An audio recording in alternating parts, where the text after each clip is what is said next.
Welcome to the Seven Figure Leaders podcast. This podcast was created to celebrate the success stories of seven-figure business owners, giving them a platform to share their insights and lessons learned in order to inspire other business owners. As well as that, it's an opportunity to build new connections. So if you're a seven-figure business owner or someone who works with seven-figure business owners and you're looking for introductions to potential stakeholders, strategic partners and clients, I'd love to hear from you or have you on as a guest and see if I can help make those connections for you. Just go to synergycfosolutions.co. That's synergycfosolutions.co and click podcast. And there you'll find the link to apply.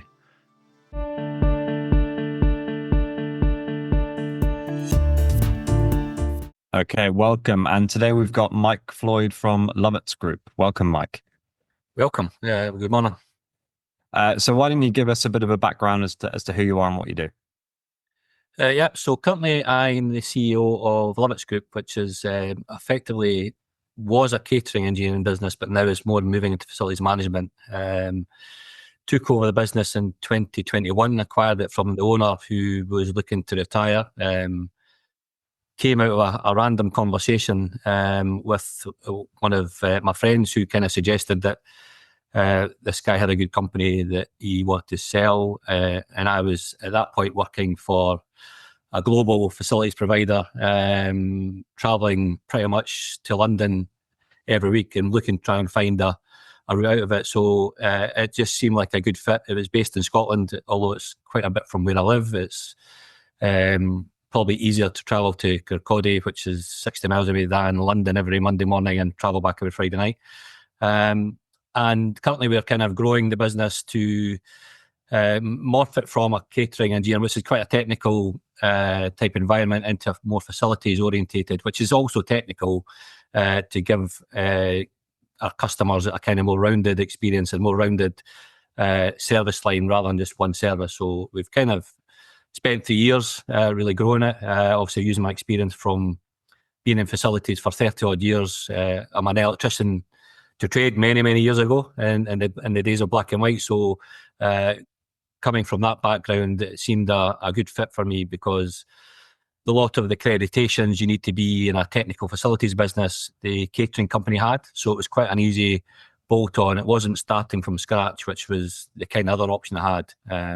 So yeah, acquired it from Lovett, who's the owner's first name actually. Lovett Turnbull was the owner, who built up a really good business. But and I probably said this a few times, it's probably on the back of a fag packet. It was kind of, there was no real contracts employment, no real contracts, no real processes, not a lot of governance. And don't get me wrong, he done a cracking job, but obviously the plan was to try and make it a £10 million business, which is where we're heading towards. So that was kind of the strategy, really. Mm-hmm. Okay, brilliant. And so prior to acquiring it, you were, as you said, going back and forth between Edinburgh and London, and you were pretty senior at another facilities management company. Is that right?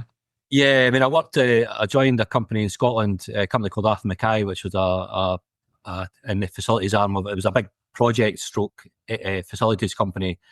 So I joined it when the company was around about 4 million turnover, and I was there for probably about 15 years. We got acquired. It was never meant to happen, but one of our owners, Paul Mackay, actually the son of the owner, who had he had a racing car. He crashed his car and broke his back. So the business went up for sale. At that point, it was probably about 100 million. The bit I looked after was around about 32. So it went from 4 to 32 in about 8 years, just with organic growth. We then got acquired again in 2018 with a global company.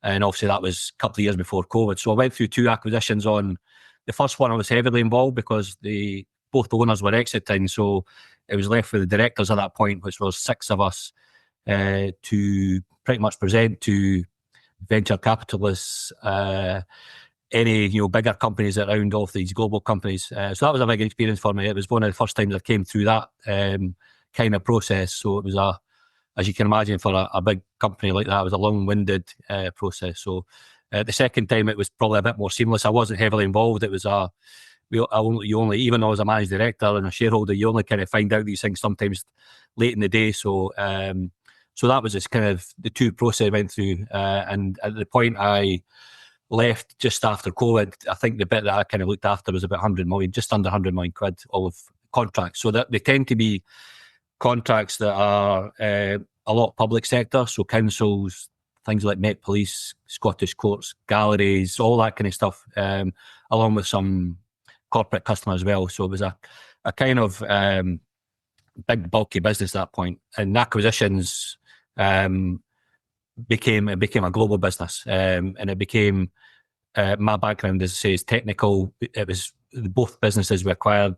Us were cleaning companies or soft services, and there's a kind of different kind of skill set, which added opportunities and added potential risks and challenges that you don't experience when you're working in a technical environment with lots of technical people. So yeah, it was a long journey to this point where, coming out of COVID, it was probably the first time I'd worked from home for probably 10 years. I'd been the red eye on a Monday morning and all that kind of stuff. And we'd actually, before COVID, me and my wife actually moved to London because most of our work was down there. And I spent 6 months living there before COVID and came back up to Scotland again after that. And really didn't want to go back travelling again. I kind of enjoyed the fact I was at home. And I say this opportunity came out of a weird conversation one Friday night.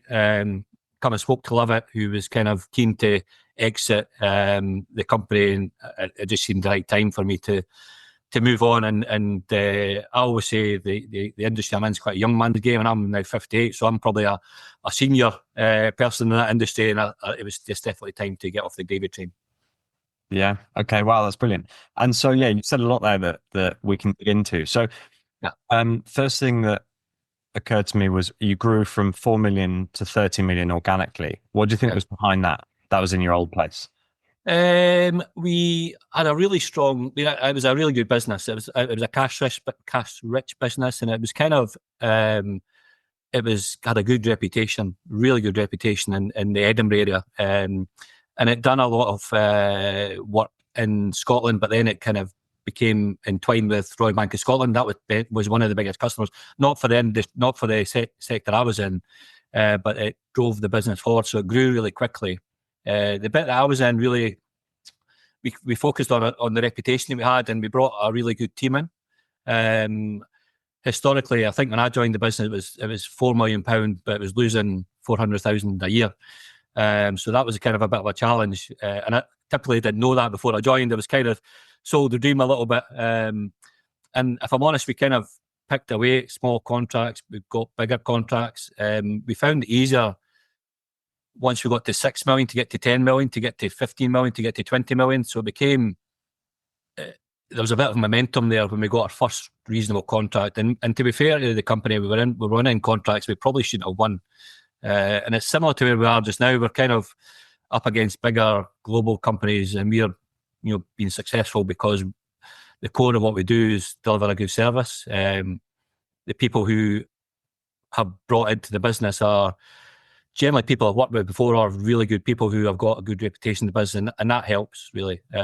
We are, whilst it's a technical business and it's engineers and vans, you need to have the right people behind you, and the people who are on the ground are the people who are in front of our customers, which are the ones that we need to invest in quite a bit, because one bad experience with one engineers kind of can fall against your company and can shed you in a bad light. So yeah, reputation, delivering a good service, and kind of just being consistent in what we do. And I think the challenge is when we were acquired a couple of times, is it kind of moves the goalpost a little bit.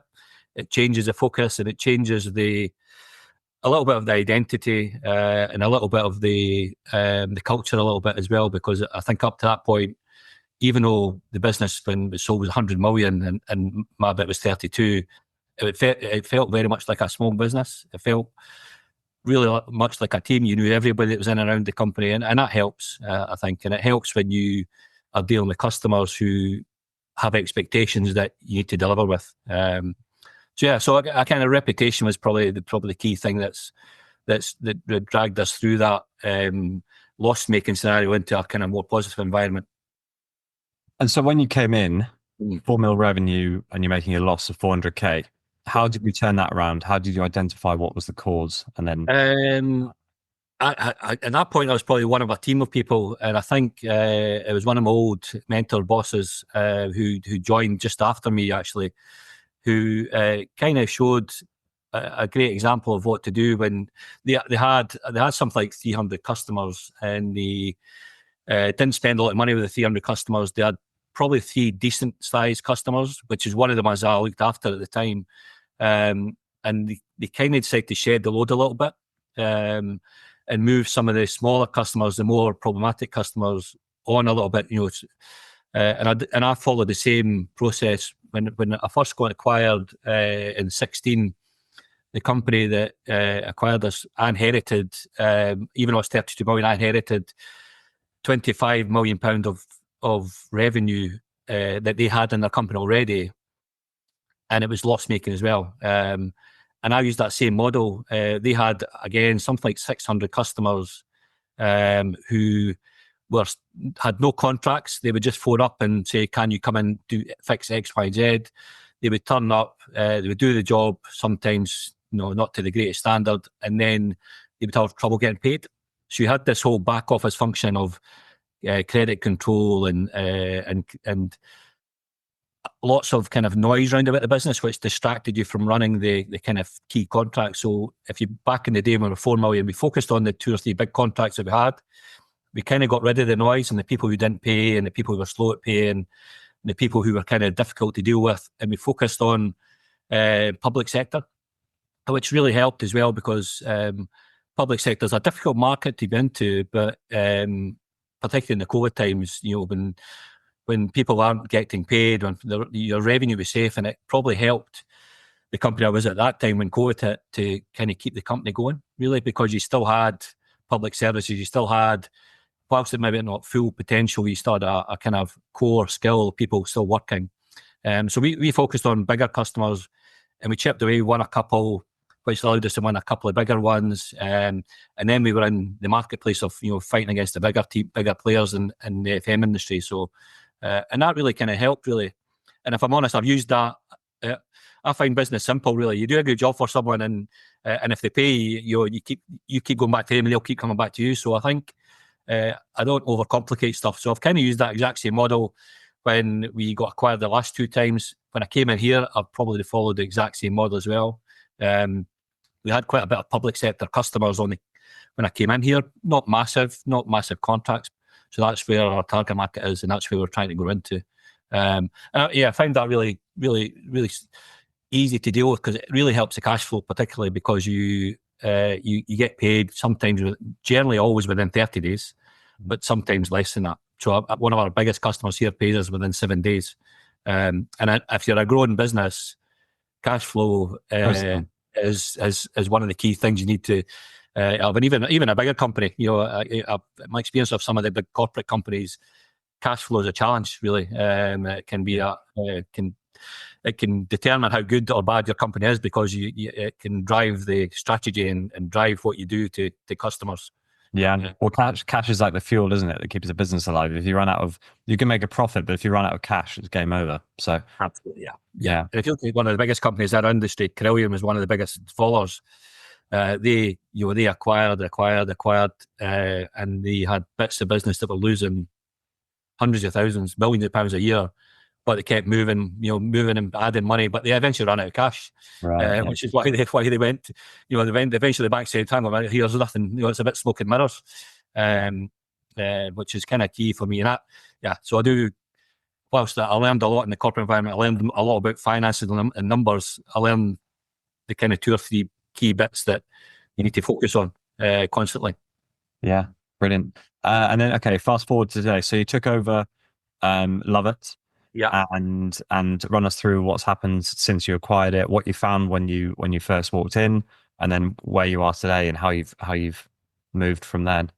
Yeah, I mean, when we took over in 21, it was probably a good timing for the old owner. They had some contracts, really. So our industry is quite successful in contract retention and contract winning, because most of our contracts can vary between 2 to 5 to 7 to 8 years. So you have long-term, almost guaranteed revenue.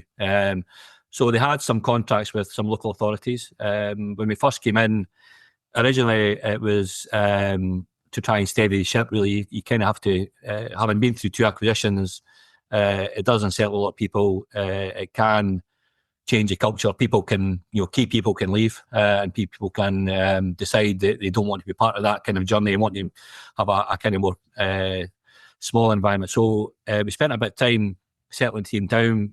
Both me and my wife work in the business, so both spent Monday to Friday and sometimes weekends in the office trying to understand the business. Again, it's not my background, so I need to understand how catering servicing works, and whilst the kind of key skills about maintenance, breakdowns, reactive calls, projects, it's the exact same kind of service lines. The discipline itself changes, so I had to learn a lot from the team that were here. There was no real management as such. There was kind of managers and people who'd been with the business quite a while, but a lot of inexperienced people who kind of left school and came into the business and not really learned a lot, not really being allowed to shine really, and not being allowed to be any autonomy. So we spent a lot of time with the team.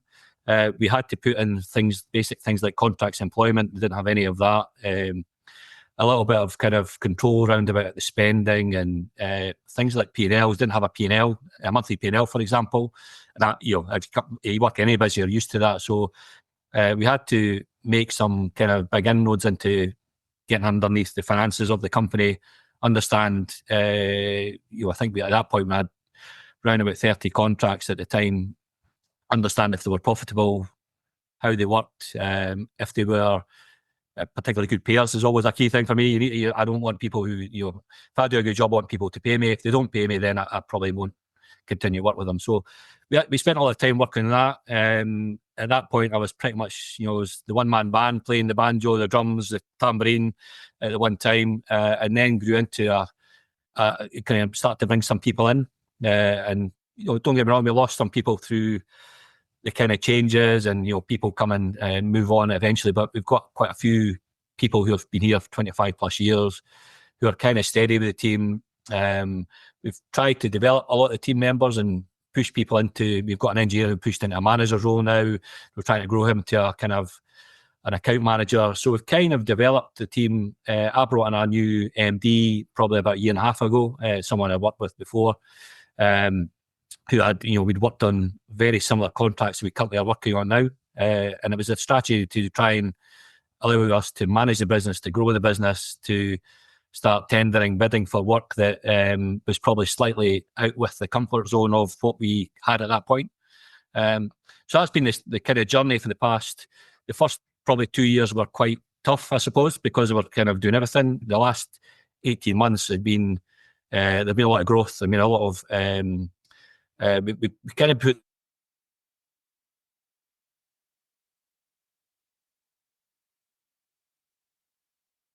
and now the growth's kind of taken shape and experience being successful. A lot of these kind of bigger opportunities that are out there as well. So exactly similar model to when I joined Arthur Mackay, exactly a similar model to the last acquisition. When you're trying to turn something around, there's key things you need to look at, and you kind of have key objectives. Making sure that making sure you're making a profit for the start, and making sure you're getting paid for this. That's two things for me. And so when you found that there was no P&L for some of those, either for the whole business or at contract level, how did you go about actually getting those so that you could see them? Yeah, I mean, there was an accountant here when I first joined who came with the business anyway, but we needed someone a bit more experienced. So I actually reached out to someone who worked with me in the old Arthur Mackay business, an old accountant. That was a very similar start, actually. When we first joined there, they didn't have contract P&Ls as such. They'd done big projects and bigger opportunities, so they didn't have the kind of same level of detail and service lines that we had. So he was involved in developing that with me in that company. So I reached out to him. He still works here as a consultant for us. He kind of oversees a lot of our, because he's got experience in the industry, he knew exactly what we wanted. So I guess within 6 months of him joining, we got a monthly P&L. It didn't help. We changed. We had a service management system. All companies in our industry have a service management system. So we had a similar system, which was a bit old and falling down. So we invested in a new system, and they integrate with a financial system to kind of give you a P&L. So that didn't work for well. So we went through a period of 2 or 3 months that that wasn't quite there. But now that's been in a year and a half. We got a monthly P&L now. We can kind of see how we're performing. We've put in, budgets, forecasts by contract, by, blue sky. So we've kind of, we probably behave like a bigger company we are actually, without the kind of corporate kind of nonsense that kind of goes on in the bigger industries. So we kind of always resonates with me. I went to a seminar many years ago with I can't remember the guy's name, but it was a rower, and he kind of talked about winning a gold medal. And the only thing that stuck with me is if he didn't do things if the boat didn't go faster. So that's always stuck with me. Why are we doing something that's going to slow us down and make it less agile? The industry we're in, you need to move quite quickly, and that's why we've tried to develop. And most of our team here are kind of very similar, and it's still a small business. We're kind of just over doubled in size since I took over, and doubled over headcount as well. So it's getting bigger. We've got a new office, so people start to see the plan. It's starting to grow, and it's been positive mostly for the people that are here. The people who are still here are kind of seeing the changes, and they're seeing the positive changes. Obviously, it's kind of a business changes every time you get to each level, and new people join, and more experienced people have to join, and so that kind of changes the culture of and brings you over to a more professional organisation with a bit more strategy around it, rather than kind of just fishing in the marketplace.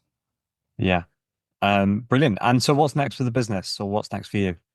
Business is good. I mean, I think obviously the challenge for us, we want to have 10 good sized customers. We've got probably 4 now.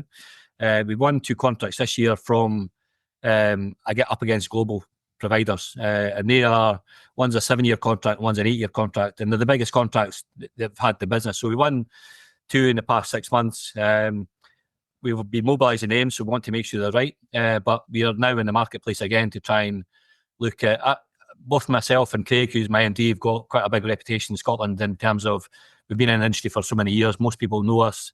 And the benefit we've had is our reputations are standing in front of us because people tend to trust us and they come to us. We've got people who know us in the industry are coming to us and asking for advice or letting us know that it's coming to the end. Public sectors, it's public contracts. So that you have to fight to win anything. But we've got probably another 7 or 8 targets that we're after over the next couple of years that we know they're due out. Hopefully we'll be successful with that. And that's really where we want to get to. We want to get to a point where we're probably one of the biggest privately owned companies in Scotland that has got a really good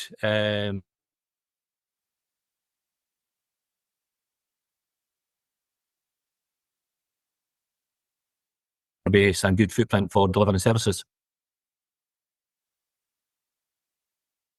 Brilliant. Well, it sounds like you've got a lot of exciting times ahead, Mike. So obviously this podcast is all about kind of making new connections. So who, if someone's listening to this and they thought, right, yeah, I want to get in touch with Mike. Who are you looking to make kind of connections with? Either other people in your industry or people that can help your business grow, or people whose business you might be able to help grow? Yeah, I mean, probably all of them actually. I mean, I think I've looked at a couple of acquisitions in the past couple of years to try and grow the business a little bit. They just haven't been right for us. So I'm always open to try and find a similar company to this that we can maybe expand into. I'm happy to support people who are coming up through the ranks. I know it's a difficult industry and sometimes a difficult market. I've probably had quite a lot of experience in working for smaller companies. I had my own company before this company many, many years ago as an electrician. So I've been that self-employed person who kind of didn't have the skills. I've got a lot of experience now, some good, some bad. So I'm kind of happy if anybody's looking for somebody to reach out and somebody to help with in any business function. And really anybody that's looking for a reasonable size business in Scotland to looking for a company they can trust. Really, that's really what we try and push. Really, and the people I deal with day in and day out are from my reference point, really. And the people that we've been successful with recently are the people I've known for 20 plus years. So they tend to, the fact they come back and want to speak to me again is a good thing for my benefit. So yeah, I'm happy to communicate with anyone, really. Obviously, I spent a lot of time in the industry nationally. and some of the kind of I used to be the vice chair of IWFM, which is in the Institute of Facilities Management. So I used to be able to help people and do training. So yeah, I'm kind of conscious I'm getting to be an older statesman. So if I can help anyone, I'm happy to be involved, whether it's a customer, whether it's somebody looking for a bit of advice, I'm here to help. Brilliant. All right, Mike. Well, it's been a pleasure having you on the podcast, and great to hear about the success that you've had over the last few years, and wishing you all the best. Wishing the business all the best over in the future. Thanks for listening. As I mentioned at the beginning of the episode, this podcast was created to celebrate the success stories of seven-figure business owners, giving them a platform to share their insights and lessons learned in order to inspire other business owners. As well as that, it's an opportunity to build new connections. So if you're a seven-figure business owner or someone who works with seven-figure business owners and you're looking for introductions to potential stakeholders, strategic partners and clients, I'd love to hear from you or have you on as a guest and see if I can help make those connections for you. Just go to synergycfosolutions.co. That's synergycfosolutions.co and click podcast. On that page, you'll find the link to apply.